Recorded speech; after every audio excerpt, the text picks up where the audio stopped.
One of the most requested and asked about things from my comments on YouTube has been, KIBI, have you watched your name? React to it, do something about it. Let's do it.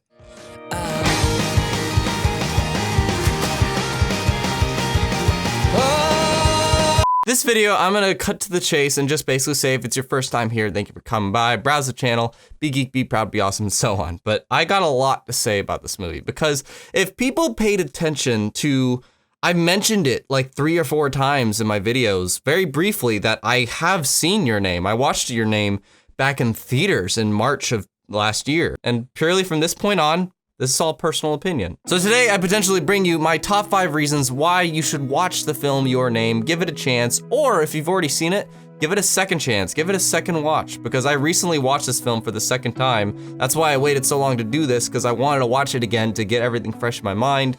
And I did, and guys, the second time going through this film, it wasn't super different, but I got a lot of new things from it. First off, I want to address the story of this film. Now, to me, this film is, yes, it is ultimately a love story, and there's others that would argue, no, it's more of a story about connections, which it is, it truly is, but it's ultimately about these 2 characters named Taki and Mitsuha, and they are switching bodies. But this is ultimately a story of 2 people having a connection like this, you know, swapping with each other's lives, and not only swapping genders, but really their lives. And that really is interesting. There's a contrast in this film between living in a very rural environment like a city, or living in a very traditionally raised one in this like out in the boonies area. Even the very cover of this film, you could see that they are divided into these 2 different worlds, so to speak. But it's also the adolescence that's really captured between these 2 characters. The high school age is one that anime really focuses on. But in this film, I felt so much adolescence that was captured in this. I truly felt like these are high school people between, you know, having a part-time job for work, really wanting to venture out into like a city, and being embarrassed of certain things. And you know, I could truly feel that these are 2 high school characters. And while I want to keep this video spoiler-free as I can, that's another thing about the story of this film, is that there's a lot to actually spoil. And the marketing of it markets it as a just simple body-swapping romance anime, potentially. And they surprisingly hid a lot about its plot that I don't want to really get into, even though you've probably seen it by now if you're watching this video, to which you'll know what I'm talking about if you've seen it. But this movie essentially has 2 separate halves that are totally connected. I didn't realize that until my second time watching it, because every moment of the first half of this film is truly relevant for its second half. There's all these things that the story just brushes by that's very quick, but is super relevant in the second half. And even though Taki and Mitsuha are hardly on screen together much, you're constantly thriving to see them meet each other. And that is another thing I love about this story, is that you have this end goal of figuring out, why is this happening to these 2? Will they ever meet? And there's this constant drive to see these 2, this connection be fulfilled. And it's a constantly moving plot that Makoto Shinkai has made, in which I'll move to point number 2. The pacing of this film is absolute perfection to me. It keeps moving, it's just under 2 hours, and it really just moves along. And yes, there is 2 halves to this film that are all coherent with each other, but it does it in a way that constantly leaves you engaged. Like I was saying, my second time viewing it, every moment of the first half is so relevant, and you get flashed with all this information, as well as even little music montages that I admit personally, I don't really see the point of the first music montage, that if you've seen it, you know what I'm talking about. There is a sense of a opening, if you will, to this movie at the beginning. And while I enjoyed the opening, it's probably the only portion of this movie that I felt wasn't completely relevant. But there is another one later on that really flashes, you know, how these 2 are swapping bodies. And you get the rhythm of how these 2 work out in each other's lives, how they're gonna make this body swapping thing work. And then even in the second half, there's a constant like mission to see if this connection can be fulfilled, as well as accomplishing other things. And there's always something to do in here. Even when the body swapping is first discovered, you start to see that these 2 are adapting to this. They are starting to adapt to it, and they don't make you spend much time dealing with it, you know? They make you spend time in the realization that, are we actually swapping bodies? Which is the most interesting part that we would want. we don't want to really spend too much time with them actually just living it because there's nothing really driving that plot. But once you start to lose something that will drive the plot, the movie finds something else for you to grip on. And I love that. The pacing of this film just keeps things going and all the details are relevant to carry on. There's mostly just showing in this film. There's no real explanation portions, you know, where it's mostly just dialogue. It's a lot of just giving you the important things. And I love the direction that Shikai did with that, is really just trusting his audience to get what you need to know. And I hope that I can move on, which is such a sidestep compared to his previous films, which is really interesting. And I'm glad that he took that different direction.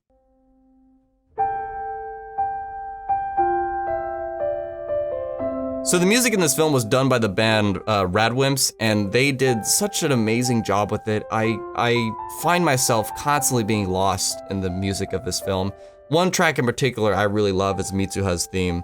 It's such a beautiful piano piece, but even when they throw in vocal sessions per se, there's a few vocal tracks in this film that kind of add to the grand scale of wonder that this is. But when they add these vocal tracks to certain moments that are key scenes, it really adds to the sense of immersion to me, in that this is more than just a simple love story. There's actually this bigger, grand feel to it. And when they add these tracks, it complements the God-forsaken amazing visuals to this film. I truly don't think anybody can debate about the absolutely jaw-dropping visuals and animation that this film has. Through traditional hand-drawn cell animation, this film, almost every frame of it, especially when you see the scenery pieces, it's just beautiful. I can't really describe, I'm not a YouTube reviewer or nothing that really talks about like, oh, this fact. Like, I'm just purely saying my personal perspective. Whenever there were scenery shots in this film, it's absolutely gorgeous. Like, certain character animations are amazing, yes, but the scenery shots, for instance, adds a lot of character and depth to where they are. For instance, when Mitsuha winds up in Taki's body for the first time, she sees the landscape that is rural Tokyo. And I think just the lighting of these moments too, even the lighting in certain scenes, really adds to the sense that this is real. It feels very genuine. This is an animation, but the team that puts so much work into even just things like lighting and camera work. There's even camera work in this film that has like depth of field or certain panning, and they really made it seem super cinematic. And I love it when animations really add that to a film, is to make it really feel like it is a genuine film that requires lighting and camera work and all that stuff instead of just hand-drawn things. It became the highest grossing anime film of all time, over things like Spirited Away and Princess Mononoke. And there's reasons for that. And not to mention, it also has really high praises on sites like Rotten Tomatoes and just high acclaim. There's reasons why this film became as big as it was. And I could elaborate on those reasons, but really I'm just speaking from my personal perspective. I get it. It's a film that contrasts a rural and traditional environment and what things can be believed between each other and understanding each other's lives. There's certain things that the marketing didn't show about this film that left a big awe factor of it. And that same awe factor is something that I'm sure Japan and many others thought was a very grand scope of a thing that they weren't expecting from this film. And even choices of direction, like when Mitsuha and Taki switch bodies, they keep their gender specific, personas. So when Mitsuha's in Taki's body, she still acts very feminine, and it's funny. And same for Taki and Mitsuha's with the boob gag. And that's another thing. There's certain things in this film that people that watch anime traditionally will think is funny, yes, but the comedy in this film is very genuine. And like I was saying with Adolescence, it all felt very fitting, and none of it felt really that forced. And of course, its presentation, like I was saying, with the visual animations and the music and the characters, that just, this world really does a good job of keeping you immersed in it. And it doesn't really give you time either to reflect on things that are happening, and it keeps moving and moving and moving to keep a movie that's both fun and emotional, and to make you just experience it and only reflect on it once those credits start rolling. Some of my previous favorite anime films include things like Princess Mononoke, Ponyo, and Wolf Children, and these all had a sprinkle of fantasy on them, obviously. And while this film does that, it does have that sprinkle of fantasy with the body swapping and other things, it manages to trump these three so strongly for me because one, I personally connected with these characters that were so adolescent and real seeming, and also the presentation and style that Shikai and his animation studio did, and it keeps moving in a pace that really trusts its viewers to not need to reflect on things and only give us the need to knows that involve purely these two characters. We could get more in depth with them, but is it really relevant to what's going on? No, and I really love it when movies do that, and the three I previously mentioned, they actually do spend a little bit of time reflecting on these other things that we don't necessarily need to know. Yes, they build the characters, but I love the trust that Shikai has given us with this film, and I don't want to make an hour-long discussion about why I love your name, but it easily, from me, earns 100% an A+. I linked in the card in the corner of the screen here, should be at the top right of Gigooks. I don't know how you guys want to say it, but he made a great video of why he loves your name. I encourage you to watch that if you've already seen it, because it does have spoilers. And there's probably other videos I'll link up there too, because seriously guys, if you have not watched this film, I encourage you to give it a chance. And if you've already seen it, I encourage you to give it a second chance, because I saw so much in it the second time through it, and I realized, like, wow, every moment here is so relevant. But who knows, maybe you hate the film or don't care about it, and that's totally fine. And I just love to hear about what your experience of it was. And a special shout out and thank you to patrons of mine like Matt, Scarlett, Manuel, Burnsy, Madsen, Mercury, and so many more guys. You guys really make this possible all the time. I really appreciate it. And if you would like to join them, it really helps me out to make videos like this and much, much more to be able to do this full time for you guys. So yes, let me know what you thought of your name, as well as maybe share what's your all-time favorite anime film and why do you think that is. So leave me your thoughts down below, guys, and check out the other content, as well as check out the other reviews or thoughts, discussions of your name that I linked in the cards above.